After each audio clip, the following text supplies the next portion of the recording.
কিছু একটা ভালো কাজ করতে গেলে বাধা বিপত্তি আসবেই।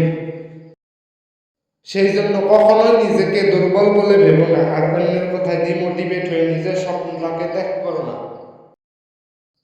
এতে নিজেরই ক্ষতি। মানুষ আপনাকে যা খুশি বলুক, বলতে দাও, এগুলোই গুরুত্ব দিও না।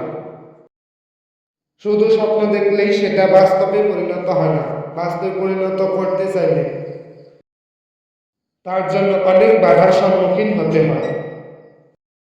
যদি জীবনে কিছু একটা করতে চাও বলে ভেবেছ, তাহলে এমনি এমনি সময়গুলো নষ্ট করো না। কারণ সময় তোমার জন্য কখনোই ওয়েট করবে না। সময় আসবে, সময় চলে যাবে। এখন তোমার হাতে হয়তো অনেক সময় আছে, কিন্তু তুমি সময়গুলো কাজে না লাগিয়ে বেকার নষ্ট করে বেড়াচ্ছ। যে সময়গুলো নষ্ট করে যাচ্ছ, একদিন সেই সময়ের জন্য নিজেকে পস্তাতে হবে। সেই জন্য সময় থাকতে সময়ের মূল্য দিতে শিখো।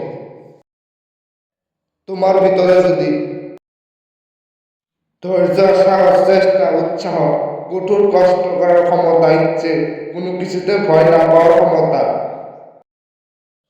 এগুলো তোমার ভিতরে থেকে থাকলে তোমার জয় নিশ্চিত।